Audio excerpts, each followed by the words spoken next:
Kisah di balik berdirinya Stadion Gelora Bandung Lautan Api. Satu bangunan bisa menampung ribuan orang, tapi satu kebohongan bisa menenggelamkan seluruh kota.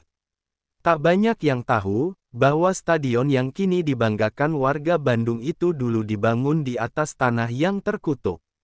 Bukan karena legenda mistis atau mitos leluhur, tapi karena konflik dan intrik yang meneteskan darah ke setiap lapisan fondasinya.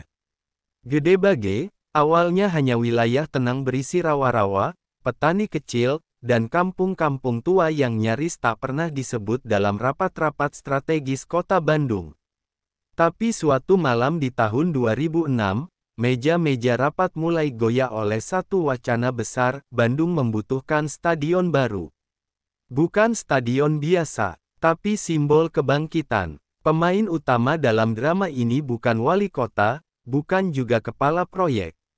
Dia orang yang tidak duduk di lingkar kekuasaan, namun punya taring lebih tajam dari siapapun, Ryan Baskara, arsitek muda eksentrik yang dikenal karena satu hal, menolak disuap dan mencintai kekacauan. Ia dibawa masuk oleh seorang tokoh bayangan, sosok misterius bernama K, yang punya satu misi, bangun stadion itu, atau biarkan Bandung tenggelam dalam lumpur korupsi. Ryan tidak tahu bahwa ia sedang melangkah masuk ke dalam labirin. Karena begitu ia menerima tawaran itu, ia tak hanya harus melawan batas waktu dan logika konstruksi, tapi juga mafia tanah, para pejabat yang bermain dua wajah, dan organisasi bawah tanah yang menyebut stadion itu sebagai pintu gerbang kekuasaan. Di balik kamera, ada nama-nama yang tak pernah disebut media. Seorang insinyur sipil yang anaknya diculik agar ia menyetujui material bangunan di bawah standar. Seorang jurnalis yang dibungkam setelah mengungkap manipulasi anggaran miliaran rupiah. Seorang tokoh agama yang dipaksa menandatangani fatwa bahwa penggusuran kampung demi stadion adalah jalan jihad modern. Dan tentu saja, Dharma Nugraha, politisi muda yang awalnya mendorong proyek ini dengan niat tulus, hanya untuk menemukan dirinya terjebak dalam kontrak politik kotor yang mengancam nyawanya sendiri.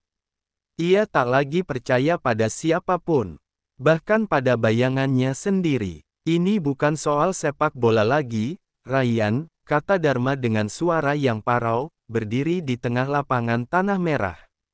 Ini tentang siapa yang berhak menentukan wajah Bandung 10 tahun ke depan. Ryan mulai menggambar stadion bukan di atas kertas, tapi di dinding-dinding kamarnya, dengan paku dan tali merah yang menghubungkan satu nama ke nama lainnya. Ia bukan cuma membangun stadion, ia sedang memecahkan teka-teki, kenapa begitu banyak orang mati demi proyek ini. Setiap kali satu keputusan disahkan, satu orang menghilang. Setiap kali satu fondasi ditanam, satu keluarga dipindahkan paksa. Ryan mulai menyadari, stadion ini bukan hanya arena olahraga.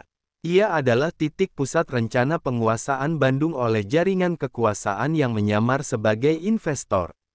Dan di tengah tekanan itu, Ryan tetap menggambar. Ia menciptakan desain yang tidak bisa dimanipulasi, struktur rumit yang jika diubah sedikit saja, akan runtuh. Stadion ini akan berdiri utuh, hanya jika semua kepalsuan disingkirkan. Tapi itu berarti Ryan harus berhadapan langsung dengan orang-orang yang membiayai proyek ini. Dan mereka bukan tipe yang suka ditentang.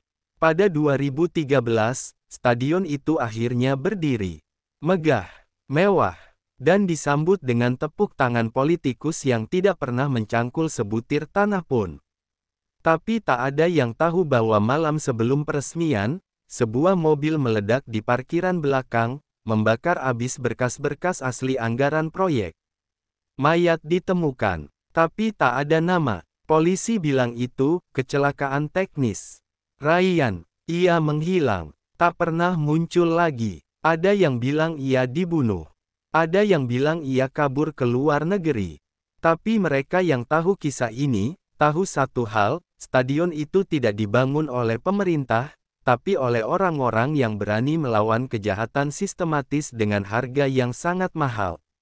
Dan jika kau datang ke Gelora Bandung Lautan Api malam-malam, berdiri di tengah lapangan kosong, kau akan mendengar suara yang sangat pelan, seperti suara pensil di atas kertas. Seolah-olah arsiteknya masih menggambar, masih membenahi, masih melawan. Ada proyek yang dibangun untuk kebanggaan. Tapi ada juga yang dibangun agar tak pernah selesai, agar uang terus mengalir, dan rahasia tetap terkubur.